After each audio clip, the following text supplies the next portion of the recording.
Nah, yang akan kita pelajari pada pertemuan hari ini adalah atmosfer. Nah, mungkin kita sudah sedikit mempelajarinya ya pada kuartal 3 kemarin. Baik. Nah, Allah telah menciptakan bumi dan segala isinya. Tuh. Nah, kan bumi untuk kita umat manusia dan dijadikannya 7 langit. Nah, artinya langit berlapis-lapis ya. Kemudian Allah hamparkan bumi manusia. Mana kalau hamparkan, ya. Nah, bagaimana kita?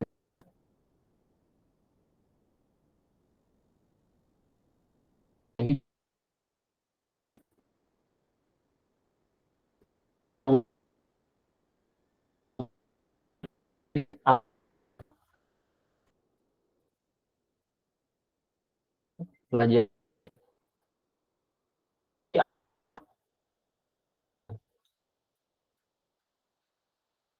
fungsi atap rumah itu apa?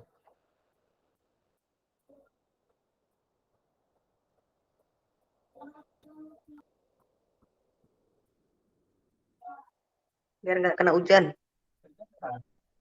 Biar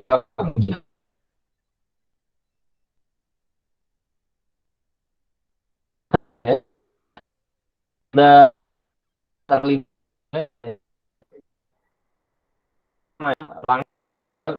untuk melindungi. Nah, maka dari itu Allah katakan di sini ya, surat Al-Baqarah 2. Nah, Allah ciptakan ini sebagai atap. Dan ternyata memang fungsinya memang benar untuk melindungi kita, membuat kita nyaman ya, dengan nyaman di bumi.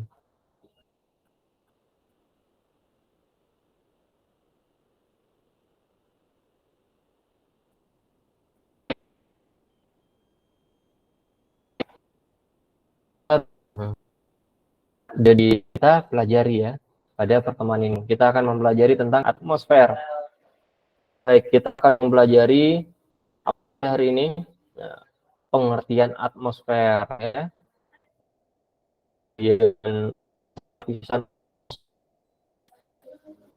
Kemudian apa lagi? Nah,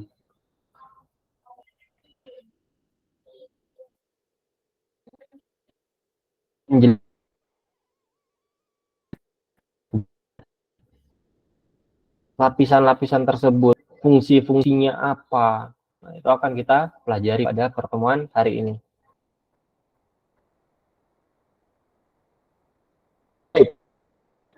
Ya, kalau ada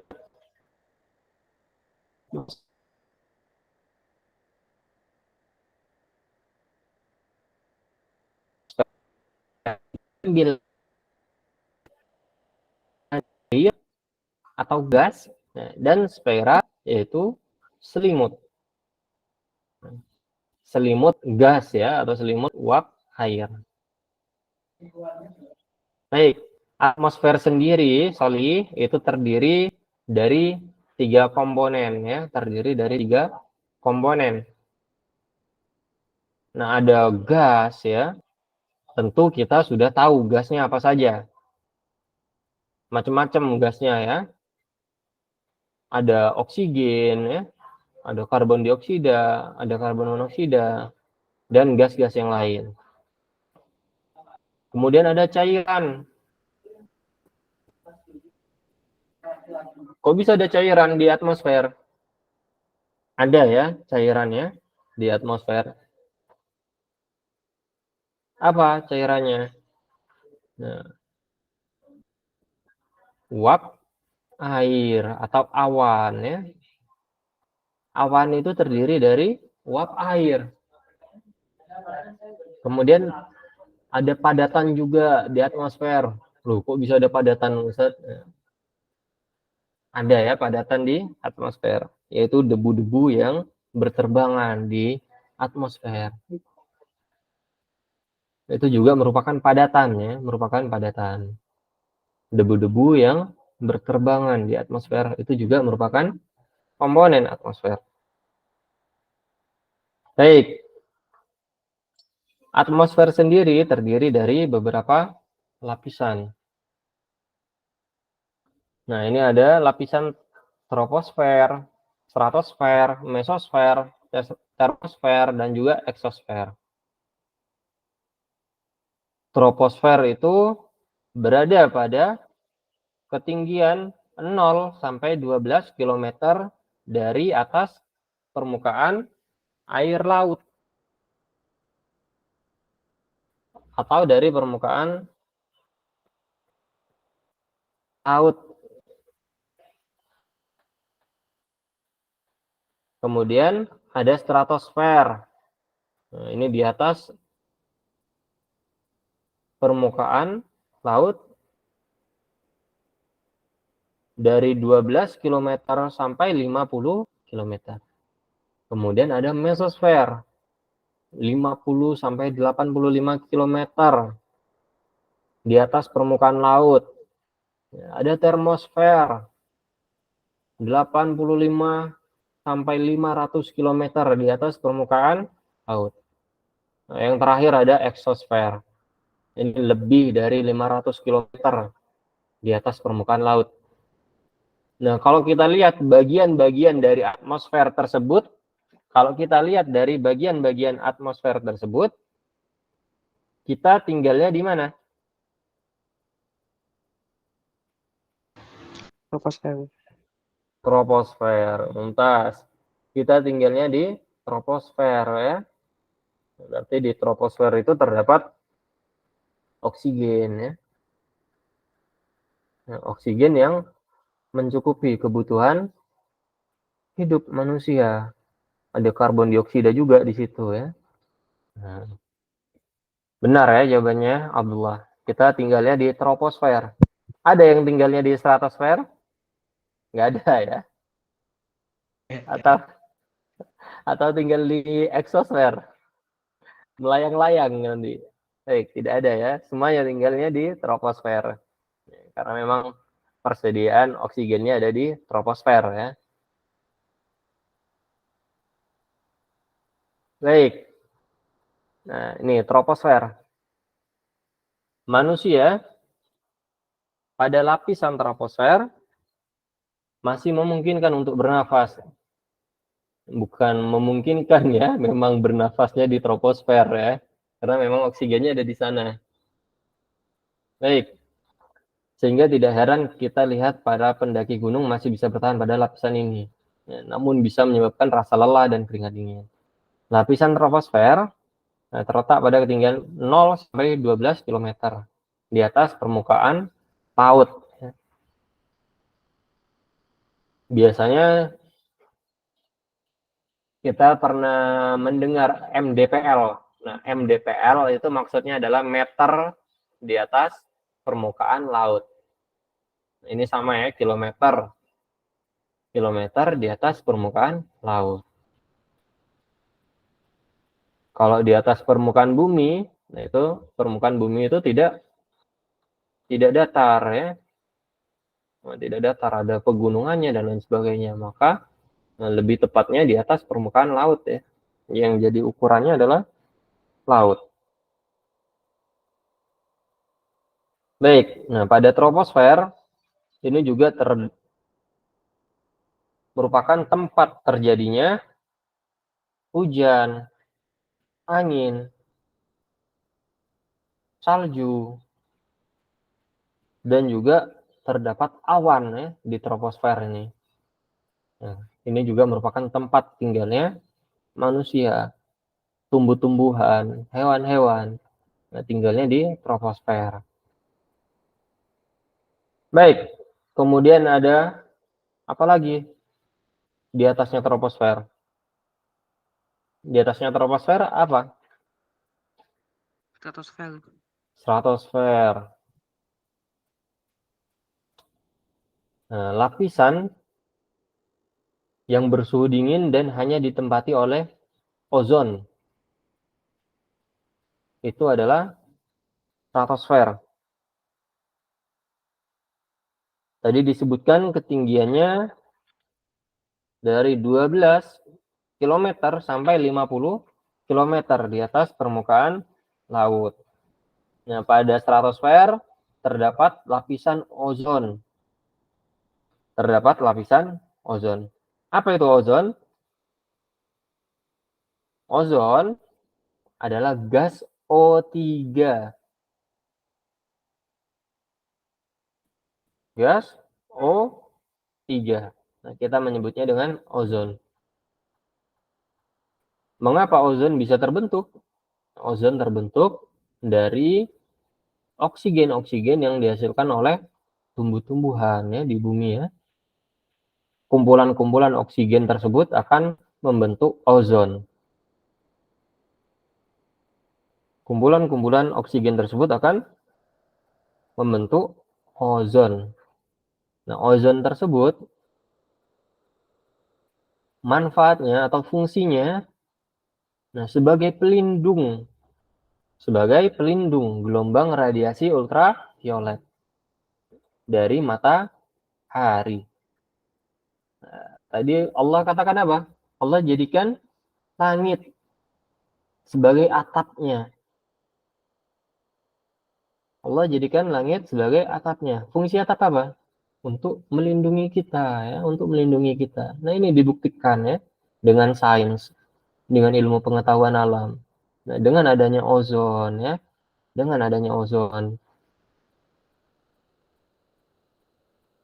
ultraviolet dari matahari atau sinar UVB dari matahari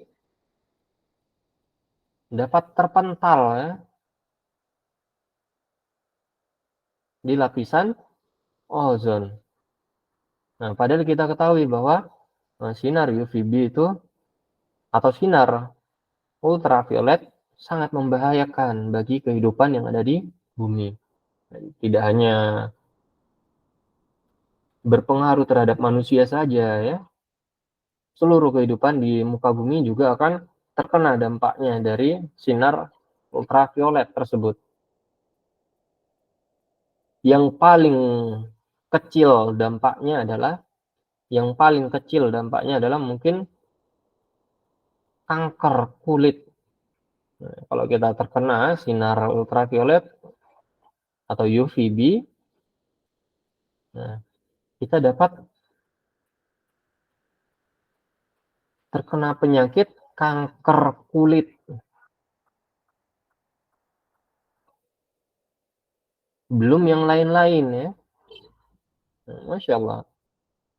Sesuai firman Allah. Allah jadikan langit sebagai atapnya. Nah, karena langit ini berfungsi untuk melindungi manusia. Apakah hanya ultraviolet saja yang apa? Yang ditangkis ya, atau yang ditahan oleh langit? Nah, tidak ya. Ada lagi. Nah, sesuai fungsinya ya Allah katakan sebagai atap. Baik. Apalagi yang dilindungi oleh tentu manusia yang dilindungi oleh langit ya atau atmosfer. Nah, dilindungi dari apa lagi selain sinar ultraviolet? Meteor. Masya Allah, meteor. Pada lapisan mesosfer, meteor yang jatuh ke bumi, bahkan tidak jatuh sampai ke bumi ya, baru sampai atmosfernya sudah hancur berkeping-keping menjadi debu ya, menjadi debu.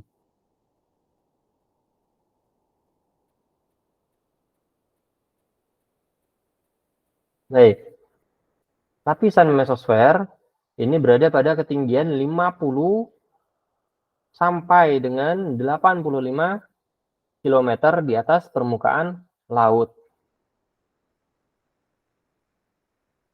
Semakin tinggi, semakin dingin.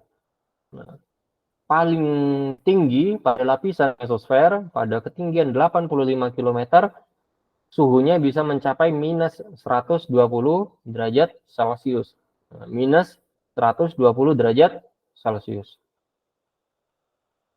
Coba Ustadz mau tanya sama Dias. Ya Dias Ustadz. pernah menggunakan gelas nggak yang diisi air panas, kemudian diisi dengan es batu? Pernah kayak gitu nggak? Pernah. Apa yang terjadi sama gelasnya? Pecah. Pecah ya. Sama ya. Pada lapisan mesosfer, suhunya itu minus 120 derajat Celcius. Itu dingin banget. Nah, itu yang menyebabkan meteor pecah menjadi debu. Nah, hancur ya menjadi debu. Baik. Nah, sesuai fungsinya ya, Allah katakan langit atau atmosfer itu berfungsi sebagai apa? Sebagai atap. Tadi kita sudah dilindungi dari apa? Dilindungi oleh sinar ultraviolet. Nah, sekarang kita belajar lagi. Ternyata pada lapisan mesosfer meteornya hancur sampai menjadi debu ya. Kita juga dilindungi dari meteor. Masya Allah. Maka kita patut bersyukur ya. Kita dapat hidup dengan nyaman di sini ya, di bumi ya, di bumi Allah. Kita dapat hidup dengan nyaman, beribadah dengan nyaman, nggak kena ultraviolet, nggak kena meteor. Nah, maka kita harus bersyukur, Soli. Nah, Ustaz, tapi meteor-meteor ada yang masih jatuh ke bumi. Ya, benar ya, memang ada beberapa meteor yang sampai jatuh ke bumi. Nah, tetapi itu juga sudah melalui pengikisan ya, sudah melalui penghancuran. Nah, jadi volumenya atau ukurannya tidak sebesar ketika dia memasuki bumi ya. Nah, sudah sangat kecil ya. Baik. Bagaimana kalau misalnya meteornya nggak terkikis ya, besar-besar meteor yang jatuh ke bumi? Mungkin dari dulu sudah kiamat mungkin ya. Maka kita harus bersyukur ya, soalnya banyak-banyak bersyukur, banyak-banyak memohon ampun kepada Allah ya. Nah, mungkin kita banyak merusak ciptaannya ya, seperti halnya lapisan ozon ya. Kita tanpa kita sadari kita sudah ikut berkontribusi dalam merusak lapisan ozon. Kemudian pada lapisan mesosfer ya. Nah, ternyata pada lapisan mesosfer juga terdapat apa? Perlindungan ekstra ya. Nah, meteor dihancurkan pada lapisan mesosfer. Baik. Kemudian ada lapisan termosfer. Nah, di atasnya mesosfer ada lapisan termosfer. Nah, pada lapisan termosfer ini terdapat ionisasi partikel-partikel. Sehingga sering kita menyebutnya juga dengan nama lapisan ionosfer. Nah, nama lain dari termosfer adalah ionosfer. Lapisan ini suhunya bisa mencapai 1982 derajat Celcius. 1982 derajat Celcius. Nah, suhunya bisa mencapai sepanas itu ya, makanya dinamakan termosfer. Saking panasnya dinamakan termosfer. Kemudian pada lapisan ini juga terdapat ionisasi. Nah, sehingga proses ionisasi tersebut menghasilkan aurora. Nah, aurora itu merupakan efek dari proses ionisasi, sehingga menghasilkan gelombang yang berwarna ya. Nah, warnanya warna-warni. Nah, indah ya kalau kita lihatnya. Baik, pada lapisan termosfer ini juga digunakan oleh perusahaan-perusahaan televisi ya, radio dan lain sebagainya. Karena apa? Nah, karena pada lapisan tersebut terjadi proses ionisasi yang mana dapat menghantarkan atau memantulkan gelombang radio dengan baik, gelombang TV dengan baik. Maka dari itu kita dapat menonton televisi dengan baik. Karena apa? Karena perusahaan-perusahaan televisi mengirim gelombang TV-nya kemana? Ke termosfer. Nah, sehingga dapat dikirimkan gelombang tersebut ke seluruh dunia. Kemudian ada gelombang radio. Nah, juga sama nih ya. Ini juga memanfaatkan lapisan termosfer. Yang mana gelombangnya juga disiarkan atau dikirim melalui lapisan termosfer. Kemudian lapisan paling luar, nah, kita sebut dengan eksosfer. Ini merupakan lapisan paling panas. Lapisan paling panas. Di mana letaknya? Letaknya berada pada di atas 500 km, lebih dari 500 km di atas permukaan laut. Lebih dari 500 km di atas permukaan laut. Suhunya sangat panas. Suhunya sangat panas sekali. Nah, bisa mencapai 2200 derajat Celcius. Nah, maka dari itu ya, meteornya bisa hancur pada lapisan mesosfer. Pada lapisan mesosfer, meteornya hancur. Karena apa? Nah, karena pada lapisan eksosfer,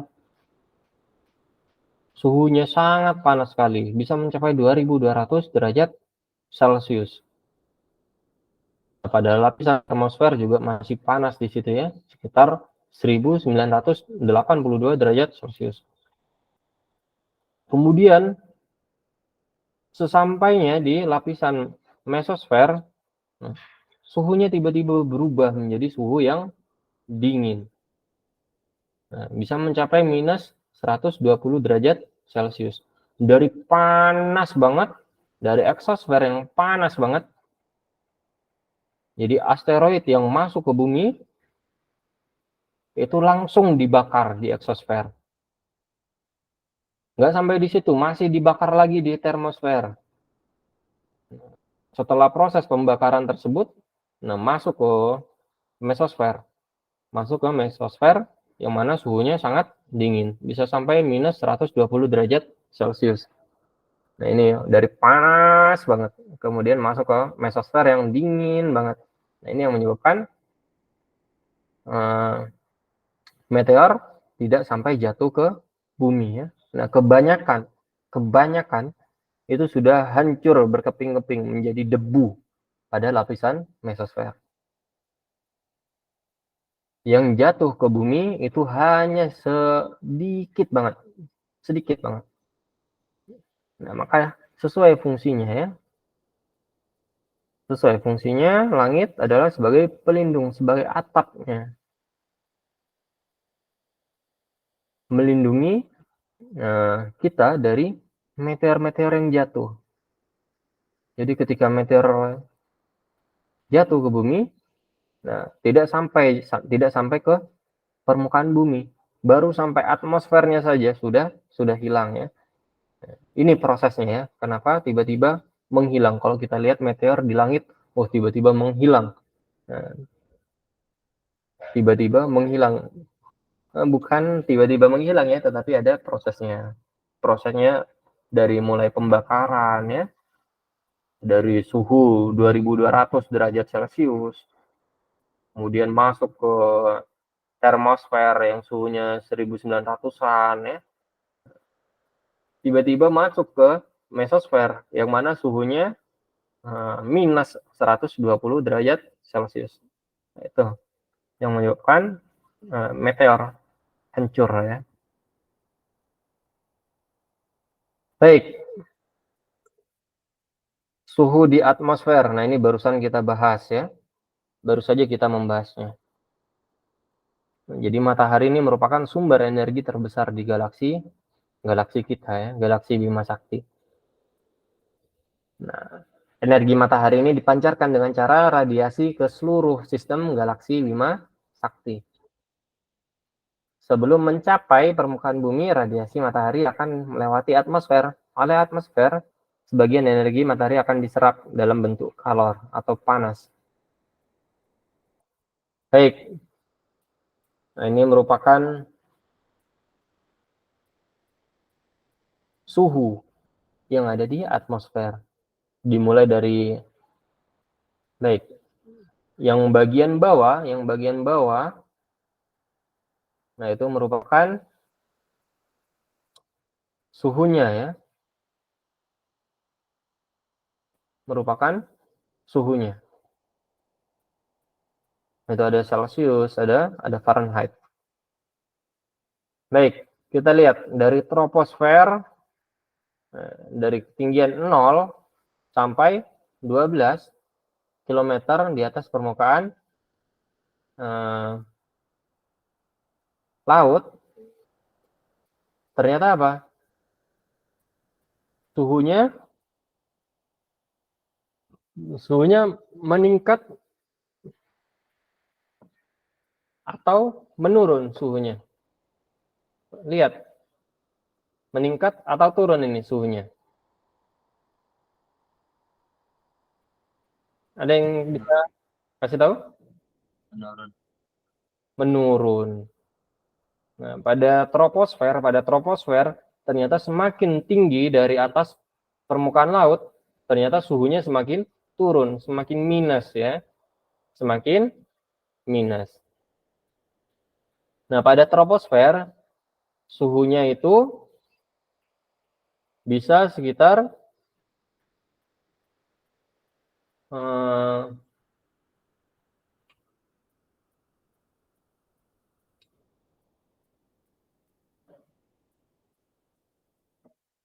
kalau kita lihat pada gambarnya itu bisa sekitar 17 derajat Celcius ya. Sekitar 17 derajat Celcius. Kemudian bisa sampai minus 60 derajat Celcius gitu ya. Kalau kita lihat pada gambarnya. Nah ini suhu yang ada di bumi ya. Berkisar antara 17 derajat Celcius sampai minus 60 derajat Celcius. Semakin tinggi dari permukaan laut, semakin dingin. Nah, maka dari itu, ketika kita berada pada wilayah pantai ya, kita merasakan suhu yang panas. Nah, berbeda ketika kita ada di pegunungan misalnya. Nah, yang kita rasakan apa? Dingin ya. Jadi benar ya, semakin tinggi, semakin dingin. Nah, itu pada daerah atau wilayah troposfer, pada lapisan troposfer. Nah, kemudian ada lapisan tropopaus itu ya. Terlihat itu, lapisan tropopaus. Nah, ini ya, ada tulisan tropopaus. Iya. Nah, pada ketinggian tersebut, itu tidak ada oksigen ataupun karbon dioksida di sana. Tidak ada oksigen ataupun karbon dioksida di sana. Nah, ini ya, tropopause. Maka dari itu tadi Ustadz katakan bahwa tidak ada yang tinggal di sana ya. Nah, di ketinggian 12 km di atas permukaan laut. Karena apa? Karena itu merupakan wilayah tropopause. Tidak ada oksigen ataupun karbon dioksida di sana. Nah, sehingga tidak memungkinkan untuk manusia bisa bernapas di sana ya. Nah, kecuali bawa tabung oksigen di sana ya. Nah, bisa ya bawa tabung oksigen tapi ya. Baik, kemudian pada lapisan stratosfer. Nah, pada lapisan stratosfer semakin tinggi dari permukaan laut semakin bertambah suhunya, Nah, kita dapat melihatnya ya, bergerak ke kanan, artinya bertambah suhunya. Kemudian pada lapisan mesosfer dia bergerak ke kiri lagi, artinya semakin berkurang suhunya. Kalau dia semakin tinggi semakin berkurang suhunya. Nah, ini pada lapisan mesosfer.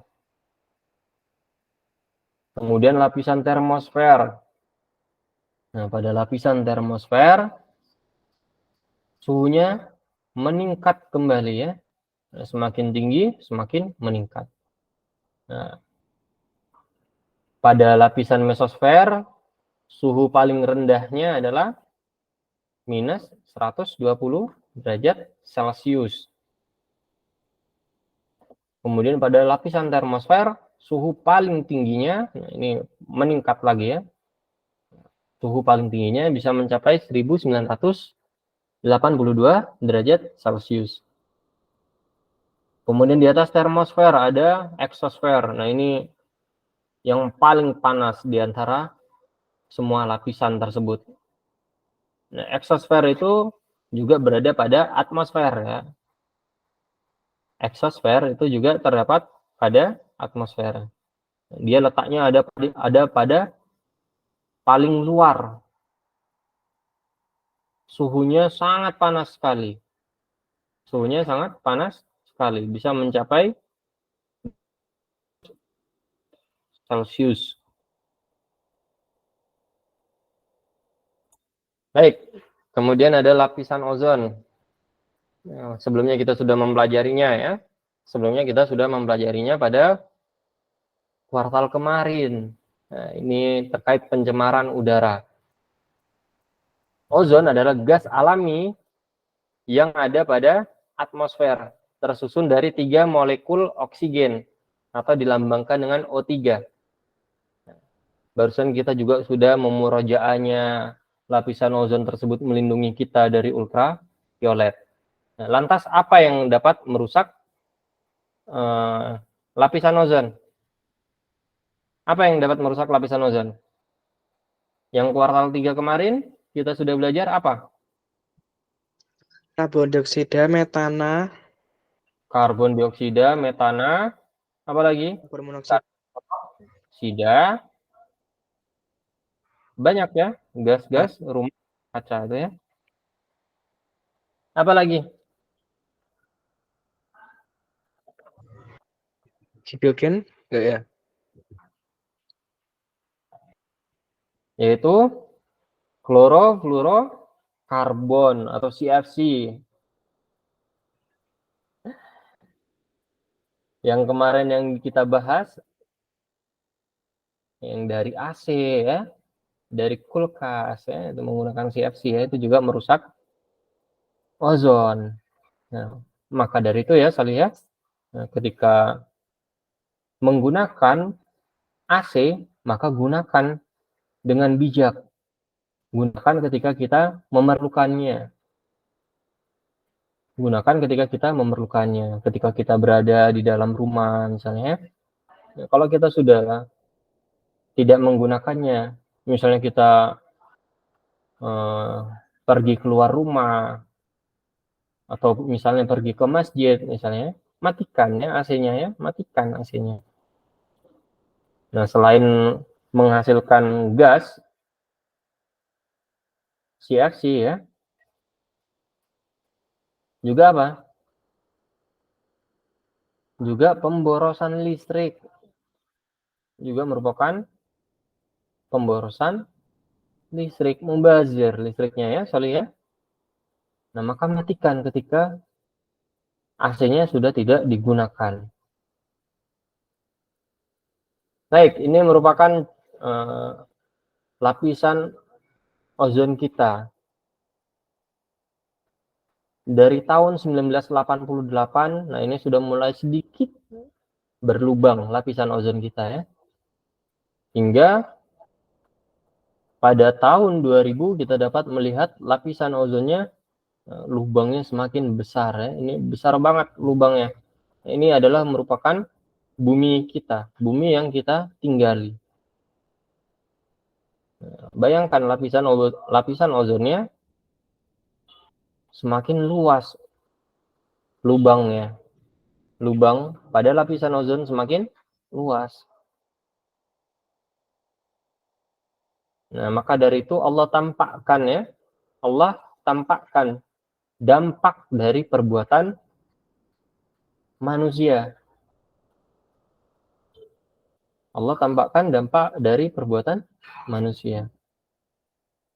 Apa dampaknya dengan lapisan ozon tersebut berlubang?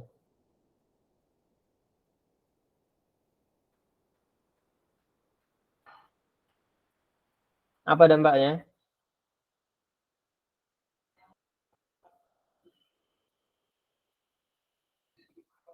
Terjadi pemanasan global ya. Peningkatan level air laut. Baik. Kemudian, nah tadi disebutkan ya, bisa ultravioletnya ada yang tembus, menyebabkan penyakit. Nah, Allah tampakkan dampaknya supaya apa? Supaya kita berpikir. Nah, kalau Allah tidak tampakkan dampaknya, apa yang terjadi? Nah, mungkin dari dulu sampai sekarang motor-motor tetap ngebul ya, tetap ngebul. Nah, dengan Allah tampakkan dampaknya, nah, manusia berpikir, oh, bagaimana caranya menciptakan motor yang tidak ngebul ya? Bagaimana menciptakan motor yang hemat bensin, tidak boros, dan lain sebagainya. Jadi banyak sekali ya yang manusia lakukan untuk mengurangi dampak dari ulahnya sendiri. Baik, alhamdulillah materinya sudah selesai. Nah, jika ada yang ingin ditanyakan, silahkan ditanyakan.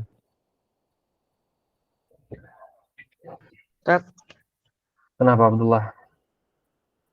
Ya bener ya kalau sinar matahari itu nggak cuma ngeluarin sinar ultraviolet, tapi berikutnya ada gelombang plasma, gelombang kosmik sama gelombang gamma. Baik. Pada matahari ya, ada matahari. Nah, ini memancarkan berbagai macam gelombang ya. Nah, sinarnya benar ya, tetapi untuk sinar yang berbahaya bagi kehidupan di bumi tentu disaring ya, dipantulkan. Jadi yang masuk ke bumi tentu sinar yang tidak berbahaya bagi kehidupan di bumi. Nah, itu memang benar ya, tidak hanya ultraviolet saja. Tidak hanya ultraviolet saja yang dipancarkan oleh matahari, benar. Nah, tetapi sinar-sinar yang berbahaya bagi kehidupan bumi tentu sudah dihalangi oleh lapisan ozon. Nah, maka dari itu kita harus menjaga lapisan ozon tersebut. Supaya apa? Supaya sinar-sinar yang membahayakan kehidupan di bumi itu tidak masuk ke dalam bumi. Supaya tidak mengganggu kehidupan yang ada di bumi. Yang terganggu tidak hanya manusia saja. Yang terganggu tidak hanya manusia saja. Hewan-hewan ya juga akan terganggu. Tumbuh-tumbuhan juga sama akan terganggu. Nah, maka dari itu kita sebagai manusia ya yang diberikan akal, Sementara makhluk yang lain yang di bumi tidak diberikan akal oleh Allah. Nah, maka manusialah yang harus berpikir bagaimana menjaga lapisan ozon ya. Baik, kita juga patut bersyukur ya atas kelimpahan rahmat yang Allah berikan kepada kita. Jadi tidak hanya sinar yang merugikan bagi kita saja yang dipancarkan oleh matahari. Sinar-sinar yang lain juga menguntungkan bagi kita ya. Nah, maka dari itu dengan adanya sinar matahari akan meningkatkan imunitas kita. Baik itu untuk membentuk vitamin D ya dan lain sebagainya. Nah, maka dari itu ketika kita kemarin waktu pandemi kemarin COVID, nah, salah satu cara untuk menangani COVID apa? Yaitu berjemur ya. Nah, ketika terkena COVID kemarin kita lihat pada rumah sakit COVID atau rumah sakit darurat COVID yang ada di Jakarta Utara itu ya. Nah, para pasien yang ada di rumah sakit darurat COVID atau di Wisma Atlet yang dijadikan rumah sakit darurat dadakan, nah itu berjemur di depan. Nah, itu tujuannya apa? Tujuannya untuk meningkatkan imunitas. Nah, seperti kita ketahui COVID itu merupakan virus. Nah, sehingga kita perlu melawannya dengan imunitas tubuh yang kuat. Jadi ada sinar yang bermanfaat, ada sinar yang tidak bermanfaat atau merugikan. Dan sinar-sinar yang merugikan dari matahari sudah dihalangi oleh lapisan ozon. Baik, ada lagi yang ingin bertanya?